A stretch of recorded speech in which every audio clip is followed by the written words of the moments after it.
Hey there and welcome back to the channel. Today we're still going through the Blackheath High School past paper. So let's get straight into it and go through the rest of these questions. Okay, so here we have a question and we can see a graph showing the number of buses passing the school each morning. And we see you have a key here. So we're told that each bus equates to, is equal to 20 buses. So each bus on this pictograph is equal to 20 buses in real life. So part A, we've already given it away. What is the name of this type of graph? This is a pictograph. Part B, how many buses were there on Thursday? So Thursday, first thing we do, go down to the Thursday row right here.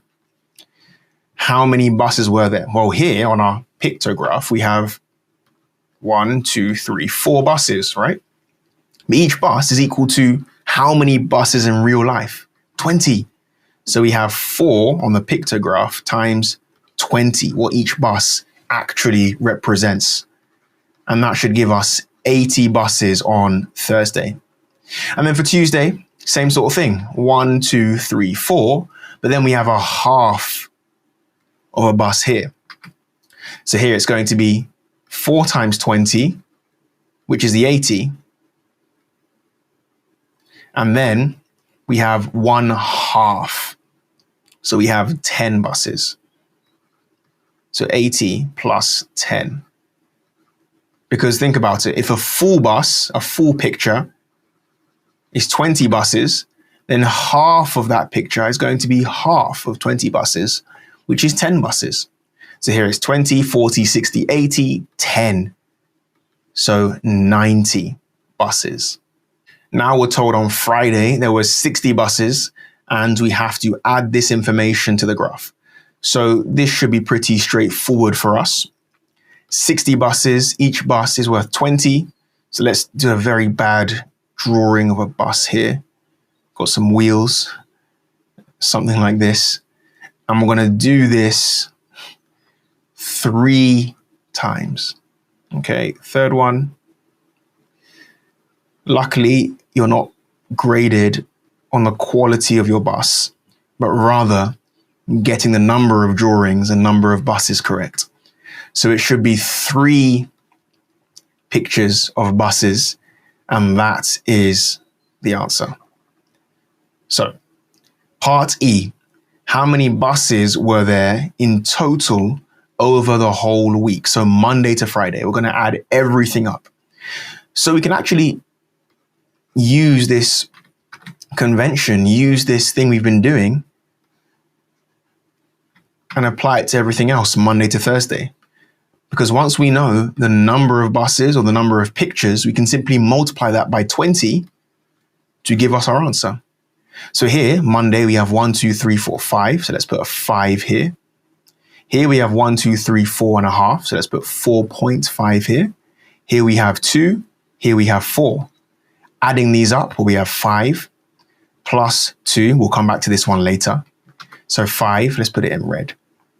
5 plus 2, which is 7, plus 4, which is 11, plus 3, which is 14. And then we have 14 plus 4.5, which is 18.5. So 18.5 times 20 should give us the total number of buses over the whole week, Monday to Friday.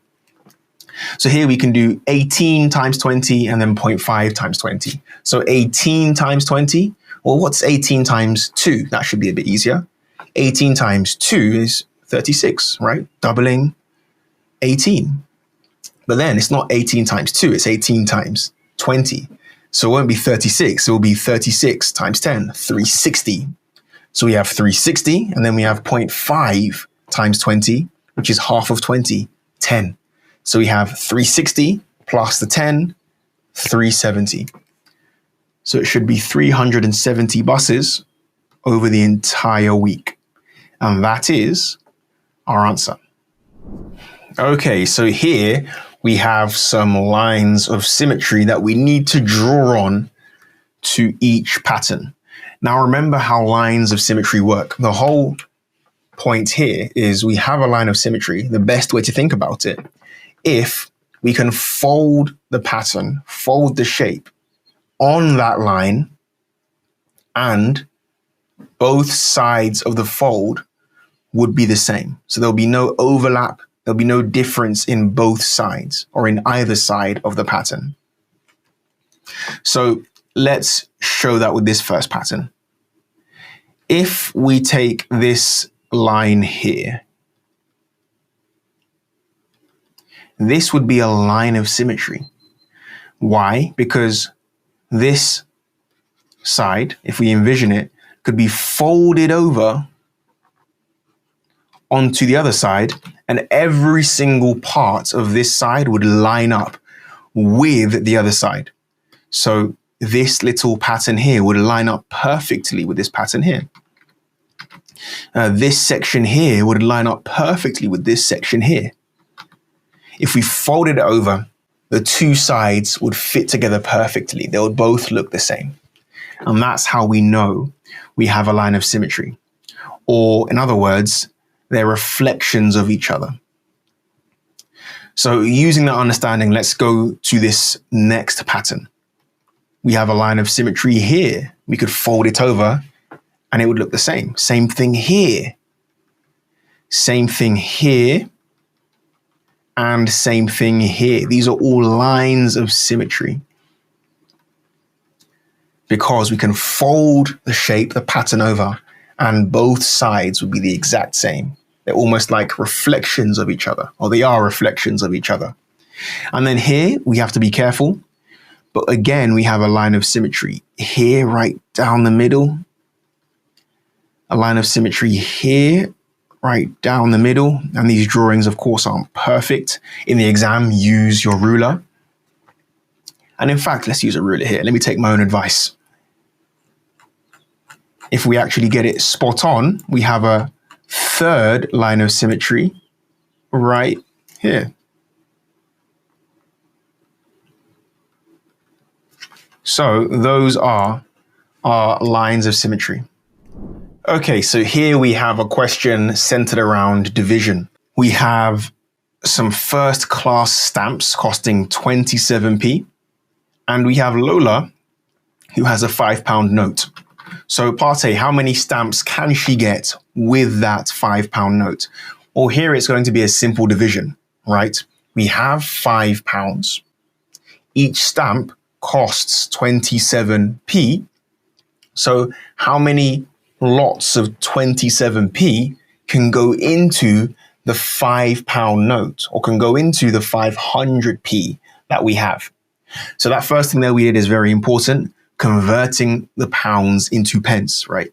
Yes, we have £5, but this is 500 pence. And we are dividing this 500 pence by 27 pence. So here, 27 goes into 50 once. And how much do we have left over? Well, it's going to be 23, because 3 gets us to 30, and then 20 to 50. We can bring down this 0. How many 27s in 230? Well, it's not going to be 10, right? Because 10 is going to be 270. And it's not going to be 9 because it's not going to be enough. So let's say around 7. If it's 7, that will be 9, 4. And then 2 times 7 is 14, or 189. So probably can add one more in there. 216. And that seems to be the most we can do. If we try and make it times 9, what's going to happen? Well, 13. Yeah, we're over. So here, multiplying it by 8 is the most we can get into 230. So here we have 216. And If we do the subtraction here, we have 0 minus 6, which we can't do. So we take a 10 from the 3. 10 minus 6 is 4.